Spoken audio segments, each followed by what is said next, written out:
Bom dia, alunos. Tudo bom? Bora lá mais para uma videoaula. Bom dia, alunos. Bora lá mais uma aula. Fernando Gonçalves, Ciências Humanas, estamos juntos. Aproveita a videoaula, aproveita o texto, de apoio de vocês, tá? Façam as atividades. Precisando, nós estamos aí, área de humanas. Nós vamos tentar entender um pouquinho sobre petróleo, tá? Você vai ver muito no texto falar de uma sigla chamada OPEP, tá? Uma organização de petróleo dos países exportadores de petróleo. E nós vamos ver por que essa organização ela foi criada. Eu tenho que pensar que o petróleo ele surgiu com o tempo, tá? O país ou o mundo ele vinha numa questão agrária, numa questão de manufatureira, numa questão de artesanal. Aí você pega as revoluções industriais, uma revolução industrial, onde o mundo ele sai de uma forma agrária,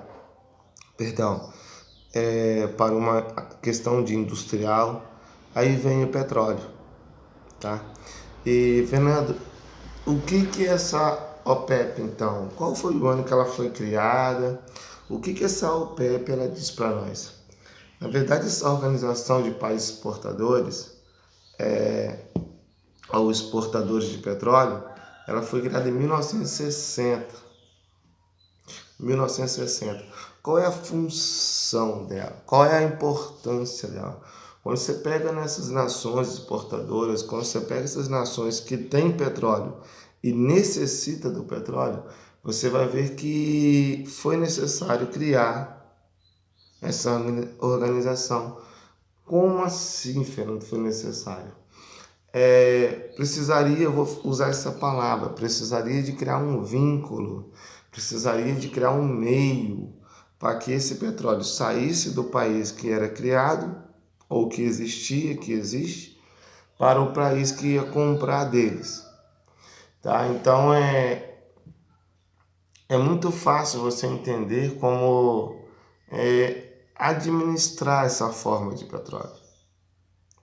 Uma organização que facilitaria o petróleo ser produzido e o petróleo chegar no país que era necessário. Então essa organização ela foi criada simplesmente para administrar ou centralizar essa política de importação e exportação, para ao mesmo tempo parar de manipular o preço. Então a organização ela veio nesse sentido, tá? Ela veio nesse sentido de facilitar o petróleo sair do país produtor e ir para o país exportador, entendeu? Então isso é dessa maneira, tá? É claro que na organização o país ele não pode manipular o preço. Por exemplo, eu produzo, eu vou colocar o preço que eu quero. A organização ela determina, ela estipula o preço, tá? Então não pode haver uma questão de um preço superfaturado, tá? Então quando você pega a OPEP, ou quando você pega essa organização, nós vamos ver que o Oriente Médio ele tem uma maior influência nisso aí. Fernando, por que o Oriente Médio ele tem uma maior influência? É simples. A base do petróleo, a função do petróleo, o controle do petróleo está ali. Eu pego o Oriente Médio como uma área que produz mais petróleo. Produz. Fernando, por que a Revolução Industrial ela tem influência nisso? É outra coisa simples. A máquina funciona através de quê? Petróleo, ou derivados do petróleo.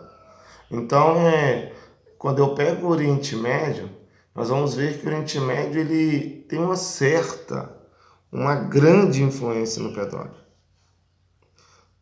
Tá? Grande influência. Aí você leva a falar que o dinheiro desse petróleo ele vai influenciar os grupos terroristas. Mantém, economicamente mantém. Você pega aí o que chamavam de Bin Laden, por exemplo, Bin Laden ele tinha sua jazida, uns falam 24, outros falam 26.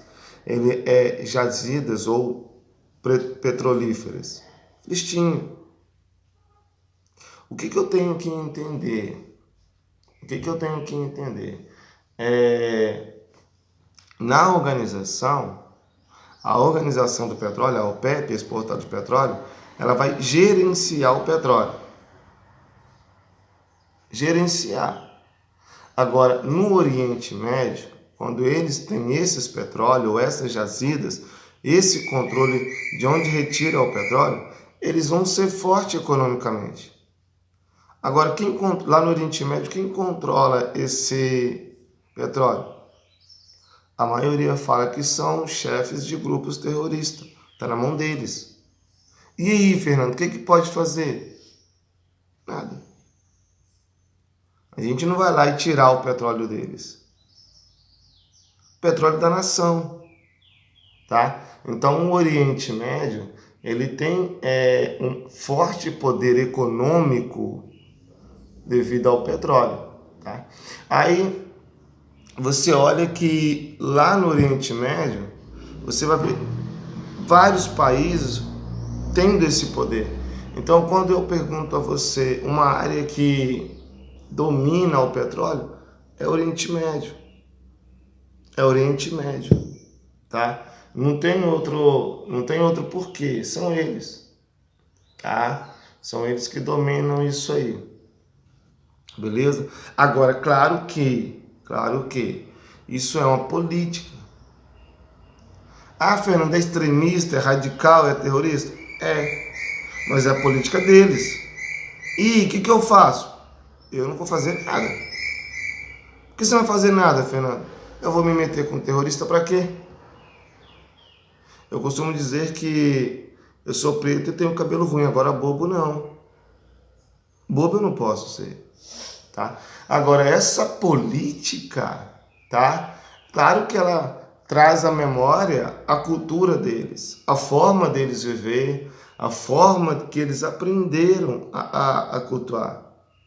Hoje o Brasil é um país que predomina, ou que gera, convive a democracia. De forma errada ou não, nós somos um país que planta, que presencia, que é democrático. Ah, Fernando, vamos fazer uma transformação política e modificação de costume nesse lugar? Eu não vou. Então a política ela tem essa questão. Ela tem uma memória recuperada, uma memória tanto do presente quanto do passado, tá? Ela tem essa coisa. Ah, o petróleo é assim, assim, assim, assim. O dinheiro do petróleo financia o grupo terrorista? Sim. Mas são eles. São costumes, são cultura. É a forma que eles encontraram para viver. Então, a transformação política e a modificação de costume, ela vai acontecer durante o tempo. Você vai ver, por exemplo, Brasil. Tá? O avanço tecnológico, globalização. Quando você olha algo na televisão, você muda, às vezes, o seu costume? Muda. Tá? Você vê isso muito na música. Brasil nos 60, 70, ditadura, não é mais. Então, houve a transformação. Tá? Agora, volto a dizer, lá no Oriente Médio, eles vivem esse momento de política. E o petróleo ali financia? Se financia ou não, eu vou usar esse termo. Hoje, eu não vou fazer nada para isso. Tá? É claro que nós sabemos que a política ela vem sobre 3 elos, sobre 3 informações, tá? Ela vem sobre objeto, estudo e ciência política. Ela vem nessa linha, nesse eixo de pensamento. E claro que na política, ou eu costumo dizer na geopolítica, tem uma relação de poder na sociedade. Quando eu estudo geopolítica, eu vejo um estudo de controle, um estudo de poder, um estudo sobre as relações de poder na sociedade. Isso acontece. tá? Isso acontece. Então, quando eu vejo a ciência política, tá? Eu vejo a sociologia, a gente vê a antropologia, a gente vai ver esses política, sociologia e antropologia, política, sociologia e antropologia. A gente não vamos ver essas três ciências, tá? Com objeto, com estudo e com ciência política. Nós vamos ver que isso é a relação de poder na sociedade. Com o político, ele controla, ele tem esse poder. Vou usar esse exemplo, tá? Então a gente tem isso. E por fim, nós vamos ver que esse poder tecnológico, tá, que vem aí, essa busca política por um país ser mais industrializado, ser mais tecnológico, isso vai vir acontecendo. Desde 45, quando acaba a segunda revolução industrial, quando vem esse crescimento da Segunda Guerra Mundial, perdão, quando vem esse crescimento da revolução industrial, o país ele se torna tecnológico a cada ano, tá? Então, a cada ano que se passa, você vai ver um país tecnológico. Até mesmo pela comodidade da gente, pela busca por uma qualidade de vida, tá? Uma busca por transformação do território, do lugar. Então, você vai ver isso. Agora, claro, tá claro que quando eu pego a Revolução Industrial, quando eu pego esse grande desenvolvimento tecnológico, todo mundo quer, precisa, busca ou deseja um local de moradia, tá? Digno de infraestrutura, digno de morar.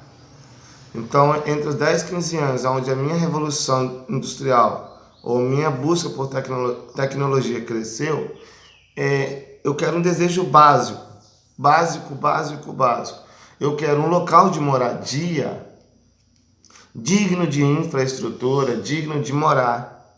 Nós vamos ver que alguns loteamentos surgidos, eles não têm a estrutura básica, energia, saneamento básico, água tratada, não tem.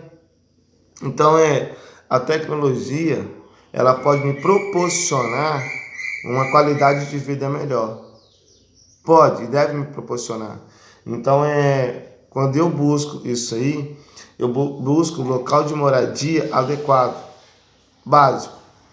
Aluno, o texto está com vocês, o vídeo vai estar com vocês. Aproveita o texto, aproveita o vídeo, faça uma videoaula, faça uma atividade bacana. Eu costumo dizer que bons estudos e sucesso na vida e que Deus o abençoe. Precisando, estamos aí, pode nos procurar, tá? Pode nos mandar mensagem, nós vamos atender. Fique com Deus.